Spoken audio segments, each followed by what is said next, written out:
দেখুন, যদি আপনি ভীষণ আর্থিক কষ্টে ভুগছেন, অর্থাৎ আপনি অর্থ কিভাবে রোজগার করবেন তার কোনো পথ আপনি খুঁজে পাচ্ছেন না।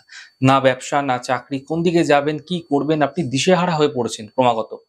যদি আপনি এরকম ধরনের সমস্যার মধ্যে দিয়ে পাস করছেন তাহলে রূপ চতুর্দশী অর্থাৎ নরক চতুর্দশীর দিন থেকে লাগাতার ৪৩ দিন স্নানের জলে সামান্য আমলকির রস মিশ্রণ করে স্নান করুন।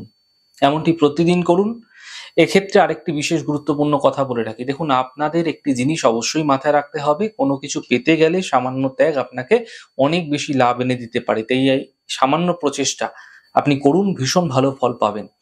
তাই আপনারা রূপ চতুর্দশীর দিন থেকে ৪৩ দিন পর্যন্ত প্রত্যেক দিন সূর্য উদয়ের পূর্বে স্নান করবেন আমলকির রস দ্বারা। প্রত্যেকদিন আমলকির রস সামান্য পরিমাণ মিশ্রণ করে সেই জলের মধ্যে সেই জল দ্বারা স্নান করুন এবং স্নান সেরেই আপনারা কি করবেন?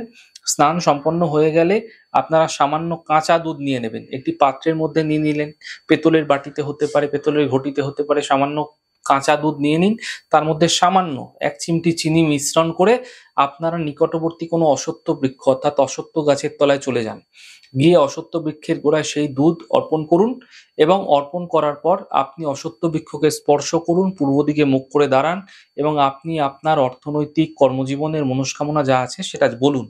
তাহলে আপনি দেখবেন ৪৩ দিন পর থেকেই আপনার জীবনে নতুন মন নিতে শুরু করেছে। এই প্রক্রিয়া ৪৩ দিন অবশ্যই করুন। এই বিশেষ তিথি, এই বিশেষ সময়কে কাজে লাগান। বহু উপাচার আছে, বহু টোটকা আছে, আমি আপনাদেরকে দিয়ে দিই। আপনাদের যেটা মনে হয়, যেটা আপনাদের প্রয়োজন আছে আপনারা সেগুলো করুন। ভীষণ ভালো থাকতে পারবেন।